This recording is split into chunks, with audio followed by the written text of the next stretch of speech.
crime report of the Clark County Sheriff's Department on the crimes that have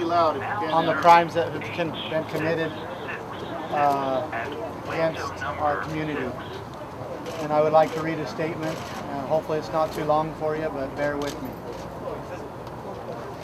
As we have had the opportunity to reflect on the events that took place between March 26th and April 12th, 2014, we have experienced feelings of concern, confusion, fear, anger, sadness, and joy. Our peaceful community has been shaken. In many ways, we are still processing the magnitude of what took place. We ask ourselves so many questions.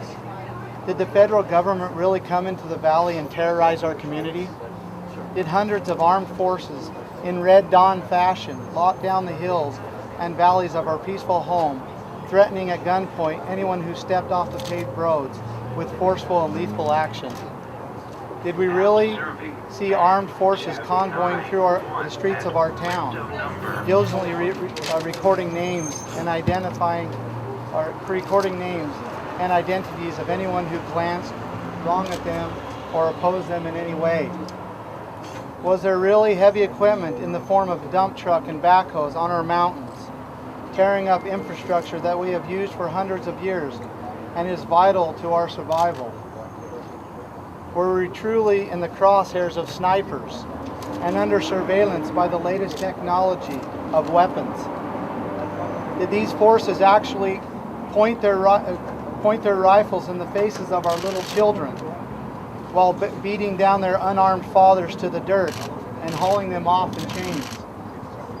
Did they really body slam our friend, a 59-year-old woman, to the ground and sick German shepherds on our neighbors, even a pregnant woman? Did they actually shock a man multiple times with a 50,000-volt taser for honorably protecting his aunt while she gathered herself off the dust? We reflect in sadness and awe that this could take place in our little town. The terror of armed men occupying our land will never be forgotten. The feeling of despair of these events will long reside in our hearts. Thoughts of anxiety that this may ever happen again will waken us from our pillows from time to time. During quiet reflection, we may ask ourselves if we did the right thing by resisting. Were we in the right when we acted to safeguard ourselves? When the only response to multiple pleas for help was silence, when we were left alone to clean our cuts and wounds, did we have divine right, duty, and obligation to protect our family and ourselves? We recall the many times we pleaded with the local government to protect us, the numerous times we called 911 and begged our sheriff to send his deputies to assist. Our cries of distress were met with silence. We ask ourselves, do we try hard enough to get our local government and law enforcement to act as a buffer and perform their duty to protect and serve? Were the hundreds of phone calls not enough?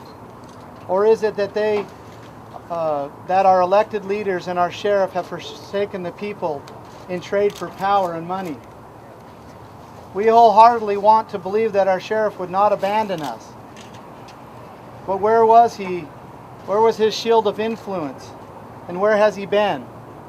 Why was he not here to represent and protect the very women and children and men of this county that he swore an oath to? Why did he stand silent and neutral, knowing our community was in terror? What was his motivation of inaction? Was it fear of the federal government or political reprisal from powerful politicians? The scars of this traumatic event will heal over time. We hope our community will eventually return to a sense of normalcy. We fervently hope and pray that these heavy-handed tactics will not be used on us or any other Americans ever again. We wonder if our hopes will be in vain. Will they return? Will they come back with greater force and more cunning tactics than before?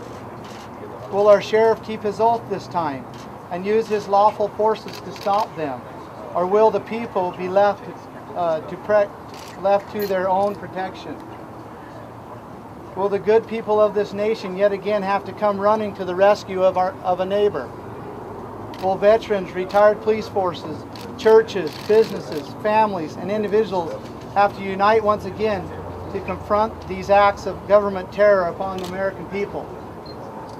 Will our local government rouse themselves from disinfection of intervene and protect the people? Will they stop fearing to do what's right and come to the realization that the people are more important than the government? Will they fight for the rights of the state of her people? They must stop putting personal gain and advance in front of the rights of the citizen. They need to recognize that as our elected representatives, they have more power than those governing in brute force, as they have the might of the people in this state backing them.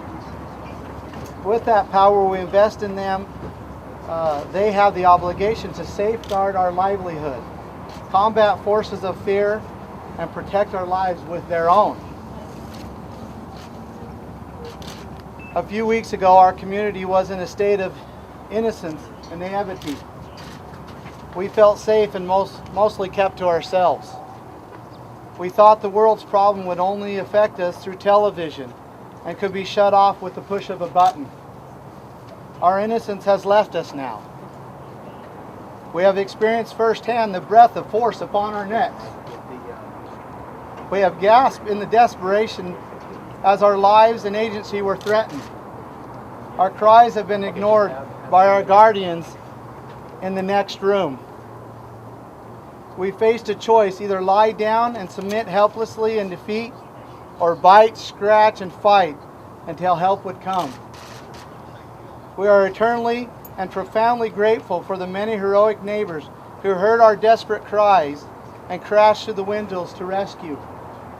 We additionally thank the thousands that came from every state in this great nation and stood in front of raised guns in our defense, and for the hope that the same guns would never come to their doors and their families. We are grateful for those that arrived with pen and camera, those that arrived with faith and prayers, and those that arrived with fist and gun. The variety of support from all walks of life has shown that this was an event that truly touched the good hearts of many Americans. We cannot thank you enough. You have restored our faith in the goodness of the American people.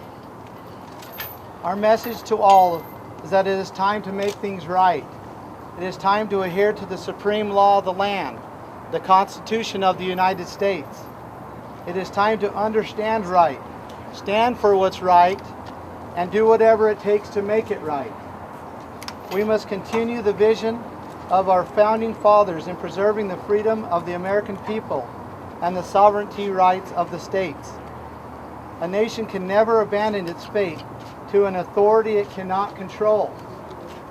Men must decide if their rights and freedoms are God-granted or assigned by the federal government. We believe the rule of law and sustain a limited government. May God bless all of us and protect this sacred instrument. Thank you. But you can play for this. Yeah.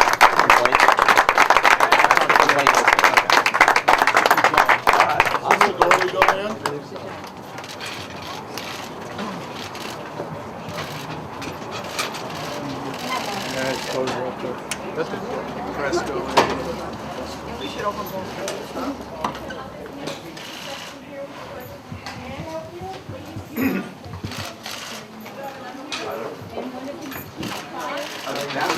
Thank you for your service to our country, Ammon. That will be the original.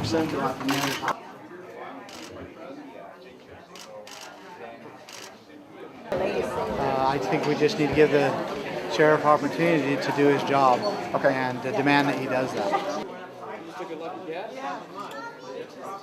I expect the sheriff to take this seriously and go after those individuals criminally for impersonating an officer, for assault with a deadly weapon, for kidnapping. Okay, if you or I were to do that, would you be here on the street right now? No, you'd be in the slammer pretty darn deep. I'd turn myself in if I'd broken the law, so We'll go with you. Okay. We'll march right behind you. That's right. Said that Rosa Parks said she was no longer going to go to the back, that she was going to sit in the front, and that's what he did. He took a stand. He wasn't going to let the BLM just come over and take his cattle away from him.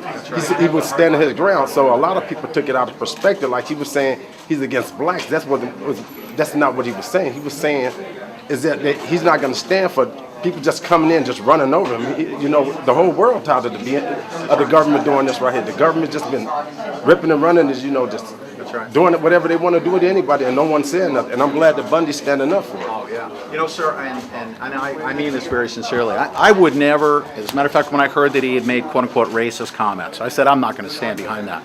Then I wanted to find out what he actually said.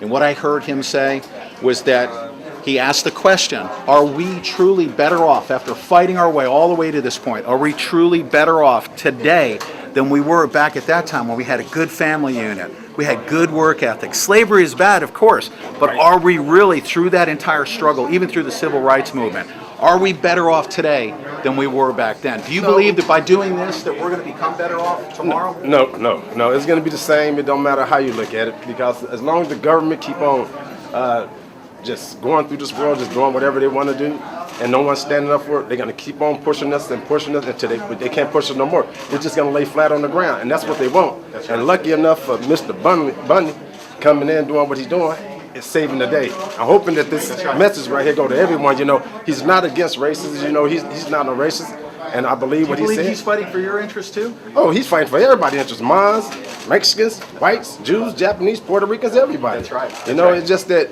they figured that he's a mob because a lot of people came with guns and stuff and stood around there.